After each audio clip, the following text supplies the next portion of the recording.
உஸ்மான் இப்னு அபி as ரலியல்லாஹு அன்ஹு அவங்க அல்லாஹ்வுடைய ரசூல்ட்ட வராங்க. ரசூலுல்லாஹி ஸல்லல்லாஹு அலைஹி வஸல்லம் அவங்கள நான் தொழுகையில தக்பீர் கட்டின உடனே எனக்கும் தொழுகைக்கும் இடையில அல்லது ஓதுறதுக்கும் தொழுகைக்கும் இடையில ஷைத்தான் வர்றான். நம்ம கேட்க வேண்டிய கேள்வி.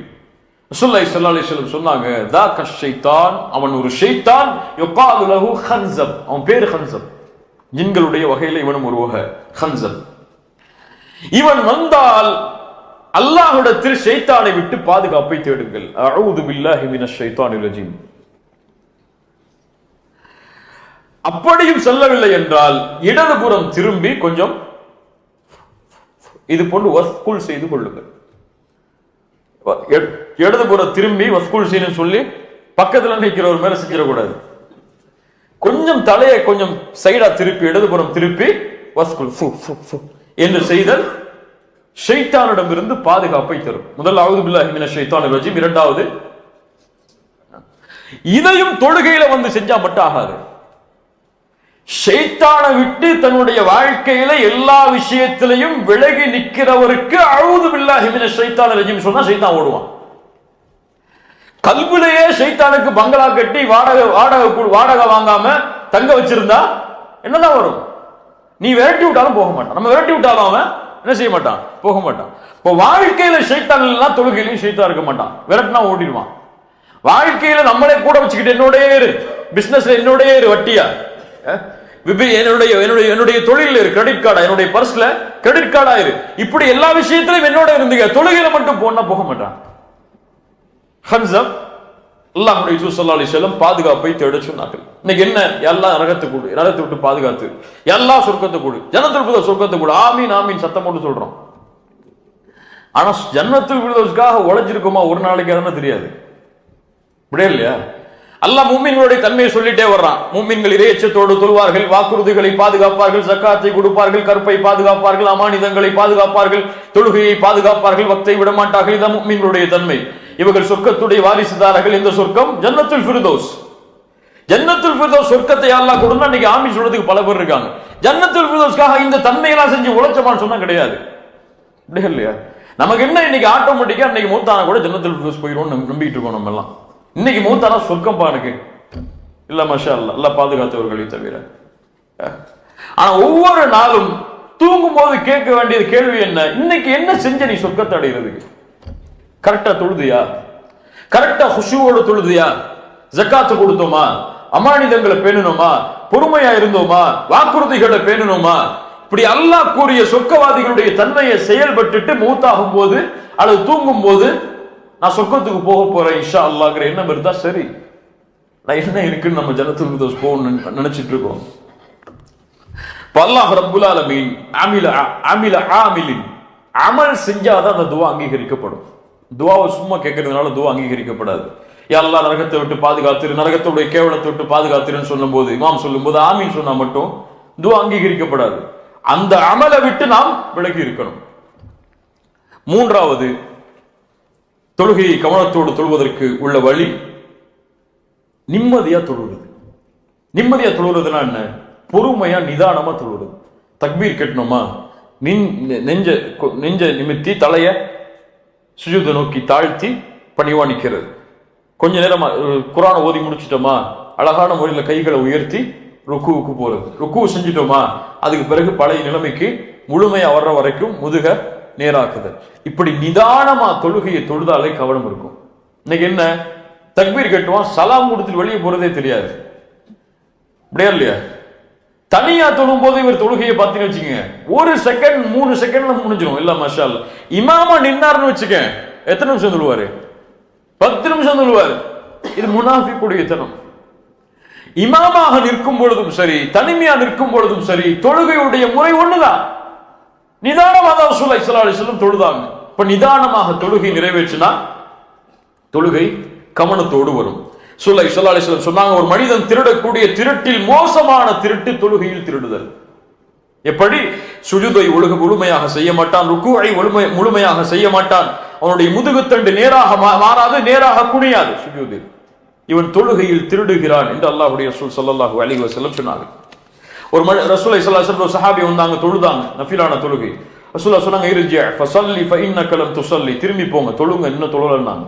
ரெண்டாவது முறை வந்தாரு, ரசூலுல்லாஹ் தொழுதுட்ட, இர்ஜி ஃபஸல்லி ஃபஇன்னக லம் துஸல்லி, தொழல மீண்டும் தொழுங்கன்னாங்க. மூணாவது முறை யா ரசூலுல்லாஹ் எனக்கு தொழ தெரியாது, தொழுகை கற்றுக் கொடுங்கன்னாங்க. ரசூலுல்லாஹ் சொன்னாங்க சுஜூது செய்யுங்க, நிதானமா சுஜூது செய்யுங்கன்னாங்க. ருக்கு செய்யுங்க, நிதானமா ருக்கு செய்யுங்கன்னாங்க. இப்ப அந்த நிதானம் கவனத்தை ஏற்படுத்தும். நான்காவது, தொழுகையில எங்க பார்க்கிறோம்னு முதல்ல பார்க்கணும். கியாமல நின்ன உடனே முதுக நேராக்கி பார்வை எதை நோக்கி வரணும்? சுஜூதுடைய இடங்கள்ல. சுஜூதுடைய இடங்கள்ல விழும் பொழுது கவனத்தை நீக்கக்கூடிய உருவப்படங்களோ அல்லது விஷயங்களோ இருந்தா அதை நீக்கிறணும். இன்னைக்கு பல மேட்டை பார்த்தா பட்டுப்புடவை மாதிரி இருக்கு, பல தொழுகை விரிப்புகளை பார்த்தா பட்டுப்புடவை மாதிரி இருக்கு, அல்லது காபாவுடைய துணி மாதிரி விரிச்சு போட்டு ரொம்ப பல பல பலன்னு மேட்டை வச்சு தொழுது அவருக்கு சிறந்ததா இருக்கு. ஆனா இதுவெல்லாம் கவனத்தை திருப்பி விடும். சுஜூது செய்யக்கூடிய இடம் கொஞ்சம் பிளேனா இருந்தா கவனம் அந்த பார்வையை நோக்கி செல்லும். இல்ல அங்க போய் ஷைத்தான் அங்கிருந்து வேற பக்கம் திருப்பிடுவா. இஷாராவுடைய நேரத்துல, அத்தஹியாத்துடைய நேரத்துல பார்வைய ஒரு பக்கம் ஒன்று சேர்த்தல். இப்படி பார்வையை ஒருமுகப்படுத்துதல் கவனத்தை தொழுகையில ஏற்படுத்தும். ஐந்தாவது, சுத்ராவோடு தொழுதல்.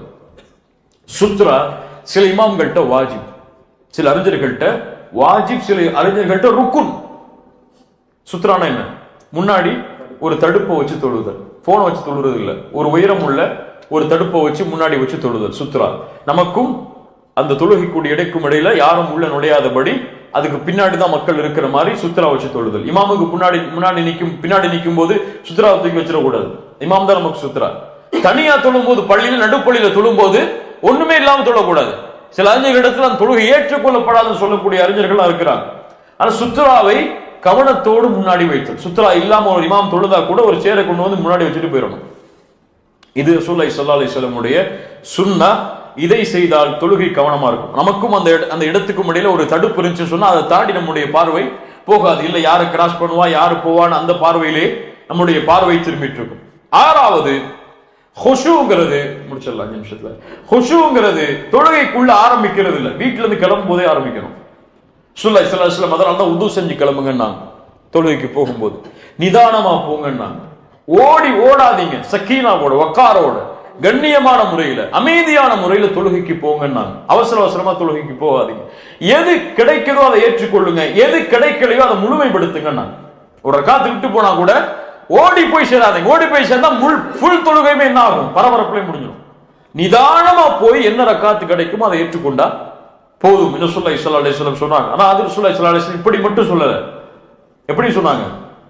பள்ளியில உது செஞ்சுட்டு முன்னாடி போய் தஹியா மஸ்ஜித் தொழுதுட்டு சுன்னாவுடைய தொழுகைகளை தொழுதுட்டு உட்கார்ந்து அல்லாஹ்விடத்துல பாவ மன்னிப்பு கேட்டா மக்கள் மலக்கு பக்கத்துல உட்கார்ந்து பாவ மன்னிப்பு தேடுவார். அவர் உட்கார்ந்து இருக்க நேரம் வரை அல்லாஹ் இவரை மன்னிச்சிருந்த அந்த மலக்கு அல்லாஹ்விடத்துல துஆ செய்வார். தொழுகை எதிர்பார்த்திருத்தல் போருக்கு எதிர்பார்த்திருத்தலுக்கு சமம். இந்த ஹதீஸ் ரசூலுல்லாஹ் சொல்லியிருக்காங்க. நம்ம தொழுகையில இக்காமத் சொல்லும் போது ஓடக்கூடாதுங்கிற ஹதீஸை மட்டும் எடுத்து வச்சுட்டு நிதானமா போகணும். அல்லாஹ் ரப்பல் ஆலமீன் பாதுகாக்கணும்.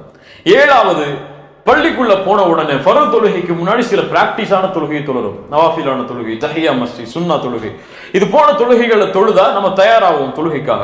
அப்ப முழுமையான கவனம் ஃபர்துக்கு வரும். சுன்னத்தான தொழுகை, நஃபிலான தொழுகைகளை முன்னாடி தொழுதா. எட்டாவது, மிக முக்கியமானது, யாருக்கு முன்னாடி நிக்கிறோம்னு நமக்கு தெரியணும். முதல்ல யாருக்கு முன்னாடி நிக்கிறோம்னு சொல்லு. ஷேக் முகமது இன்னைக்கு உங்களை கால் பண்ணி கூப்பிட்டா எப்படி இருக்கும்? ஷேக் முகமது யாரு? இந்த நாட்டுடைய அமீர்.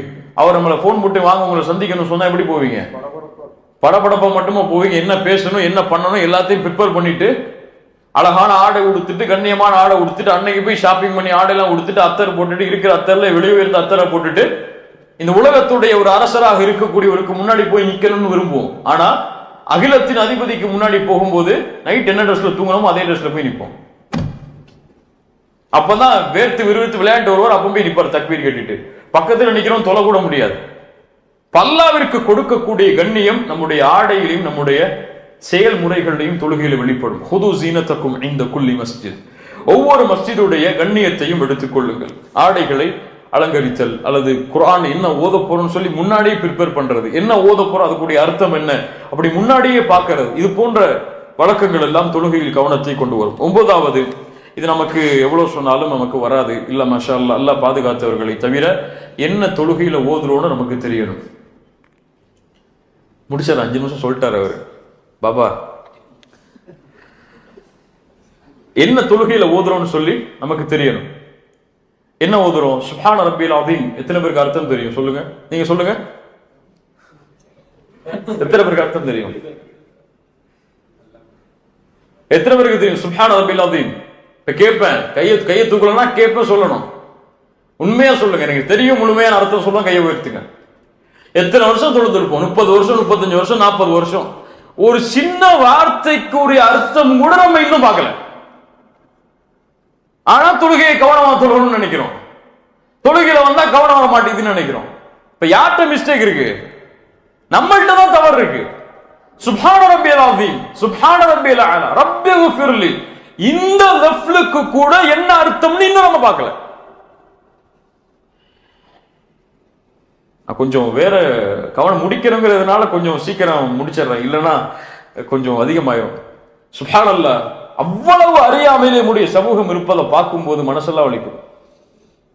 சுப்ஹான ரப்பியல் அலாக்கு என்ன அர்த்தம் தெரியலன்னா குர்ஆன்ல வரக்கூடிய சூறாக்களுக்கு என்ன அர்த்தம் தெரிய முயற்சிப்போமா? கிடையாது. அல்லாஹ் பாதுகாக்கணும் இந்த அறியாமை விட்டு. 10வது கடைசி, தொழுகையை தடுக்கக்கூடிய எல்லாத்தை விட்டு விலகிடணும். பசிக்குதா ரொம்ப, சாப்பிட்டு வந்து தொழுங்க, பரவாயில்ல. ஃபர்த ஜமாத்தை விட்டா கூட பரவாயில்ல, பசியை முடிச்சிட்டு வந்து தொழுங்க. பசியோட தொழுது ஜமாத் தொழுகை பாலாக வேணாம். தாகமா இருக்கா, தண்ணி குடிச்சிட்டு வந்து தொழுங்க. அல்லது உங்களுக்கு கழிவறைக்கு போகணும் எண்ணம் இருக்கா, போயிட்டு வந்து தொழுங்க, பிரச்சனை இல்லை. முக்கியமான வேலைகள் இருக்கா, அது எமர்ஜென்சியான சிச்சுவேஷன், அதை முடிச்சாதான் தொழுகையில கவனம் செலுத்த முடியும், அதை முடிச்சு வந்து தொழுங்க, பிரச்சனை இல்லை. ஆனா 2க்கு இடைப்பட்டதுல இதையும் வாங்கி போட்டுட்டு அதையும் வாங்கி போட்டுட்டு தொழுது எந்த பணத்தையும் இல்லாம போறதை விட எல்லாத்தையும் முடிச்சுட்டு வந்து நிதானமா தொழுறது நல்லது. இதை எடுத்துட கூடாது. இதை நான் வழக்கமா எடுத்துக்கொள்வேன். எம்டிட்ட போன் பேசிட்டு வந்தா தொழுதா நிம்மதி வரும், அல்லது வீட்டுல போய் சாப்பிட்டு ஒய்ஃப் கையால உணவை வாங்கி சாப்பிட்டாதான் நிம்மதி இருக்கும், அதுக்கப்புறம் தான் தொழுவேன்னு சொல்லி இதெல்லாம் காரணமா கட்டக்கூடாது. அவசரமான நிலைமை அல்லது தடுக்க முடியாத சூழ்நிலை வரும்பொழுது அதை செஞ்சுட்டு வந்து ஊர்ல எமர்ஜென்சியா ஒரு கால் வந்துச்சு, கட் ஆயிடுச்சு, என்னன்னு தெரியணும். அது தொழுகையில தக்பீர் கட்டினா நமக்கு கவனம் வருமா? வராது. அதான் ஆபகம் வரும், என்ன எமர்ஜென்சி ஆயிடுச்சுன்னு சொல்லி. இப்ப அதெல்லாம் முழுமையா தெரிஞ்சிட்டு வந்து தொழுகிறது சிறந்தது. இந்த மாதிரி விஷயங்களை கடைபிடித்தால் தொழுகை கவனமோடு அமையும். அல்லாஹ் ரப்புல் ஆலமீன் இது போன்ற தொழுகைகளை முழுமையாக தொழக்கூடிய வாய்ப்பை